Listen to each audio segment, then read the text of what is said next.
मन की पीड़ा को जो शब्द में बयान नहीं कर सकती। माँ की पीड़ा जो सभी समझ सकते हैं कि एक माँ को कितनी परेशानी, कितनी कष्ट का सामना करना पड़ा होगा। रुद्रप्रयाग जनपद के 4 छात्रों के साथ ही एक और अन्य व्यक्ति भी यूक्रेन में फंसा था, जिन्हें वापस लाया जा चुका है। ये सभी अपने घरों में पहुंच चुके हैं। घर पहुंचने के बाद जहां परिजनों ने राहत की सांस ली है, वही छात्र अपने साथ घटित घटनाओं को परिजनों को बता रहे हैं और परिजनों की आंखों से आंसू रुकने का नाम नहीं ले रहे हैं। अगस्त्यमुनि निवासी अंकित चंद ने बताया कि वे 7 दिनों के ट्रैवल के बाद अपने घर पहुंचे हैं। यूक्रेन के कीव में मेडिकल की पढ़ाई कर रहे थे। इस बीच अचानक से हुए रूस यूक्रेन युद्ध ने सब कुछ बर्बाद करके रख दिया। बम के धमाकों से यूक्रेन गूंज रहा है। घटना के दौरान पहले हॉस्टल में फंसे रहे, उसके बाद बंकर में शिफ्ट किया गया, जहां पर खाने की बहुत ज्यादा समस्या हुई। उन्हें इतना भी समझ नहीं आ रहा था कि वे करे तो क्या करें। एम्बेसी पर कॉल किया तो उनकी ओर से सुरक्षित स्थानों पर रहने की नसीहत दी गई। जब हालात बद से बदतर हो गए तो बॉर्डर पर आने को कहा गया। बॉर्डर तक जाने के लिए काफी लंबा सफर तय किया गया। वे हाथ पांव जोड़कर बॉर्डर तक पहुंचे, जहां तक कि 50 किमी पैदल दूरी भी नापनी पड़ी। जिस सफर के $250 पड़ने थे, उसके हमें $1400 देने पड़े। किसी तरह ट्रेन तक पहुंचने के बाद गिड़गिड़ाने पर टिकट कलेक्टर ने छोटी सी जगह पर बैठने दिया। इसके बाद बॉर्डर पर पहुंचे और वहां से यहां तक पहुंचने में कोई दिक्कत नहीं हुई।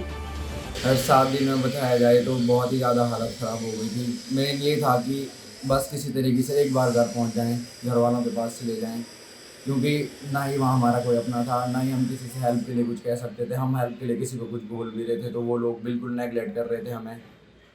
अब घर आके कैसा लगा? घर आके सर अभी बहुत अच्छा लग रहा है कि फैमिली वालों के पास आ गए हूँ, मम्मी पापा के पास। अब इससे ज़्यादा खुशी की चीज़ और सबसे ज़्यादा जो बदसलूकी करी गई है वो मेट्रो स्टेशन पे, ट्रेन स्टेशन पे और बॉर्डर पे करी गई है सर। आर्मी ने बच्चों को बॉर्डर बिल्कुल भी नहीं पार करने दिया, इन द सेंस कि उन्होंने फायरिंग तक कर दी थी। जब जैसे ही बच्चे बॉर्डर पे पहुंचे तो उनका बस हमारा एक ही मोटिव था कि हमें बस अब बॉर्डर पार करना है।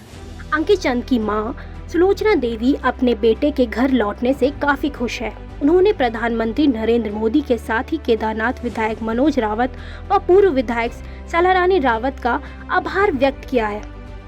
एक तरफ से देखा जाए तो हमारा प्रयास तो कुछ भी नहीं था, साफ और सीधे शब्दों में।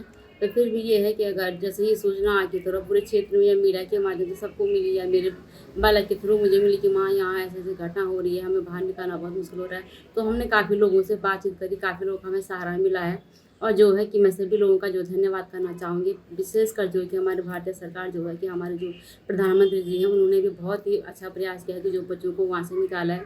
और हमारे जो माननीय विधायक सलारानी जी हैं उन्होंने भी काफ़ी प्रयास किया है।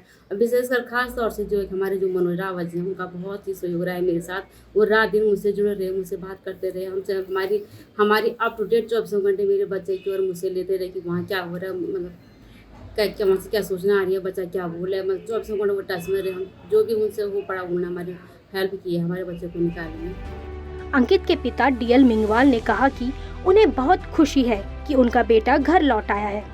साथ ही जिले के अन्य छात्र भी घर लौट आए हैं। जब से घटना के बारे में सुना तो उसके बाद रात दिन चिंता खाए हुए थी, अब जाकर राहत की सांस ली है। उन्होंने प्रधानमंत्री से मांग की कि भारत देश में मेडिकल की पढ़ाई महंगी होने के कारण बच्चों को बाहरी देशों में भेजने के लिए मजबूर होना पड़ रहा है। इस तरह की घटनाएं घटने के बाद अब डर सा लगने लगा है। उन्होंने कहा कि यहाँ भी मेडिकल की पढ़ाई को सस्ता किया जाए, जिससे बच्चों को बाहर देश नहीं भेजना पड़ेगा। साथ ही उन्होंने कहा कि जो छात्र घर लौट आए हैं उनकी पढ़ाई अब यहीं पर करवाई जाए।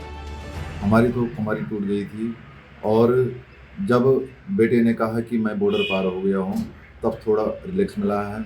सभी लोगों का सहयोग मिला है, सभी जितने मेरे सगे संबंधी थे, रिश्तेदार थे, जिन्हें मेरी जान पहचान थे, सब लोगों की दुआ आशीर्वाद काम आया है। और मेरी आप सभी इलेक्ट्रॉनिक मीडिया, प्रिंट मीडिया से यही निवेदन है कि अगर, क्योंकि हम लोग मध्यम वर्गीय परिवार से बिलोंग करते हैं, अगर हमारे पास इतना भारी मात्रा में इतना पैसा होता तो हम अपने बेटे को दूसरे के देश में क्यों भेजते, क्योंकि उसी मेरिट में यहाँ इंडिया में भी जो है एडमिशन हो रहे हैं और उसी मेरिट में जो है विदेशों में भी कम फीस में जो है वहाँ पे एडमिशन हो रहे हैं। मेरी यही रिक्वेस्ट है कि आगे से जो है जो मेडिकल की जो पढ़ाई है इतनी ज़्यादा फीस ले रहे हैं, ये फीस कम कर दी क्योंकि बच्चे जो है इतने दूर दूर से देश में ऐसी बेकदरी न हो, उनकी पढ़ाई लिखाई पठन पाठन इसी देश में हो। रुद्रप्रयाग से अंकित चंद भट्ट की खास रिपोर्ट।